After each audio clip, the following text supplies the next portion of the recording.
Chapter 3, page 22. Listening practice. B. Listening for main ideas. Listen to a lecture about bees. Number the topics in the order they are mentioned.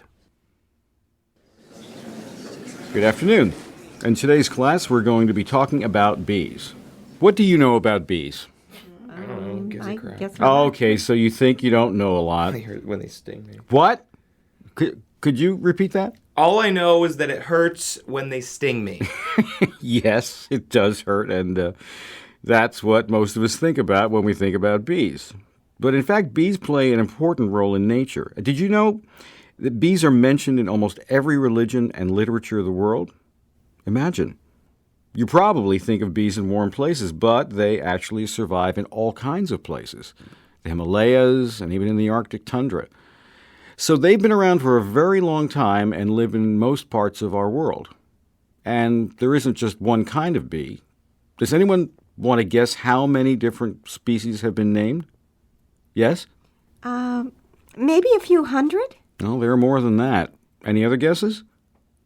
No? Okay, there are 22,000 kinds of bees that have been named. Goodness. Yes, there are a lot of different kinds, aren't there? Let's talk about the kind of bee that makes honey, the honeybee. Who knows how the honeybee makes honey?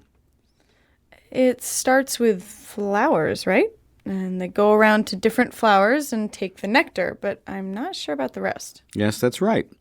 A female worker bee goes around to all different flowers and gathers nectar. Then she goes back to the hive. We'll talk about the structure of the hive in a minute. And how is the nectar changed to honey? Anyone?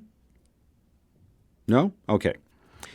The worker bee passes the nectar on to another bee, and the nectar gets passed from one bee to another. Each bee works with it, and gradually more and more moisture goes out of the nectar. And finally, it's stored on the comb.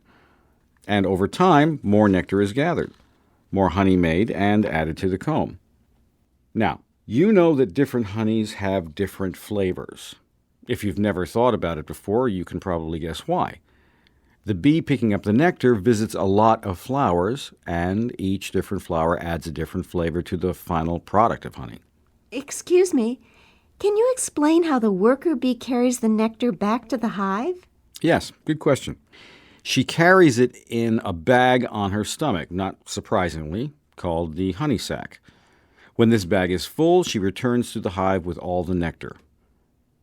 Now, let's talk about the structure of the hive. There are 3 kinds of bees in the hive. The female worker bees, as we've talked about, then the male bees, called drones, and then the queen.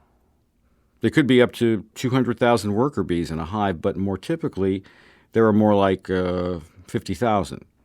Then there are only a few hundred drones, and finally, there's only one queen per hive. How many worker bees did you say? There can be as many as 200,000, but there's more likely around 50,000. Okay? Next, let's talk about communication among bees. It turns out that bees can communicate to some extent.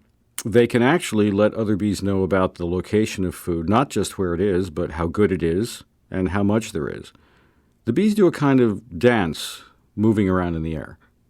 It's actually called a waggle dance because of the way they move their bodies. Apparently, the size and pattern of this movement is what gives the other bees the information. An Austrian zoologist named Karl von Frisch did experiments to learn about this. Can you repeat that zoologist's name, please? Yes, it's Karl von Frisch. Thank you. Okay, let's look at some slides. Chapter 3, page 22. Listening practice. C. Listening for more detail. Listen to the lecture again. Write T for true or F for false for each statement. Then compare answers with a partner. Listen again if necessary.